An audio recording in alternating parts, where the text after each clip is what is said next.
La paix, je ne serai pas avec le gouverneur, je suis sous sa responsabilité pour faire ça. Vous donnez la parole à ceux qui veulent diviser la nation, et de ma foi, demain, vous ne serez plus là. C'est une menace, monsieur le ministre? Je ne vous menace pas, je vous dis ce que vous devez faire.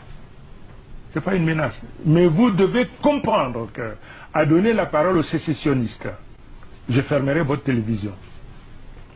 Ce n'est pas plus compliqué que ça. D'accord. La nation doit rester ferme, unie, solidaire. Je ne vous ai jamais tenu un tel propos. Vous êtes d'accord? Dans toutes mes déclarations. Le syndicat national des journalistes du Cameroun se demande où est la liberté quand exercer son métier fait encourir un risque mortel. La profession de journaliste au Cameroun vous expose à tout, vous conduit immédiatement à la mort. Nous voulons que l'enquête puisse aller très rapidement et que le résultat de cette enquête puisse être publié. Une limite inacceptable a été franchie pour un syndicat qui rappelle le nom de plusieurs journalistes camerounais morts ces dernières années dans des circonstances troubles. Nous avons quand même sous la main jusqu'à maintenant le cas le plus emblématique, c'est Samuel Wazizi. Le gouvernement jusqu'ici n'est pas en capacité de dire clairement les circonstances de sa mort et la suite. Où se trouve son corps, a-t-il été enterré, est-il toujours à la mort quelque part? Bon, ça c'est des choses qui ne sont pas toujours élucidées. Et donc, je ne vais pas évoquer d'autres cas.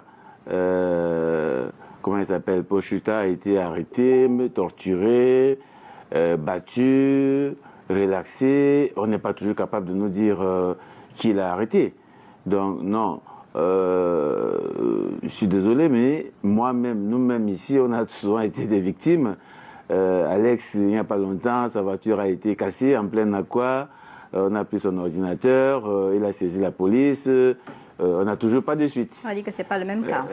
C'est pas le même. On va vous dire que ce n'est pas le même cas, parce que là, on a un corps. Non, mais je vous donne des exemples de situations vécues par des défenseurs des droits de l'homme ou des journalistes qui relèvent des menaces et de l'insécurité et dont on n'a jamais eu de suite.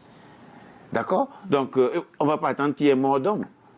Un monde d'avenir a été saccagé 2 fois. Moi, j'ai été visité il y a quelques semaines par deux militaires, dont un qui était cagoulé, qui sont rentrés chez moi. J'ai toujours pas d'informations sur qui c'était, qu'est-ce qu'il faisait là. Donc, ma voiture a été cassée à la maison, c'est pas la première fois. J'ai porté plainte, on n'a jamais...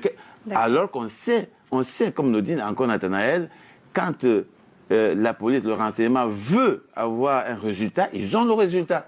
On a les preuves qui nous montrent que notre système de renseignement est l'un des plus efficaces dans le monde entier. Quand ils veulent découvrir quelque chose, ils trouvent le... Alors pourquoi est-ce que jusqu'ici, on ne trouve toujours pas les auteurs des crimes odieux contre les défenseurs, contre les journalistes, contre plusieurs personnes? Donc, il y a un problème et c'est pour ça que la sortie du ministre, pour moi, je la trouve comme une formalité administrative, tout simplement. Elle ne rassure en rien, n'est-ce pas, le citoyen que je suis.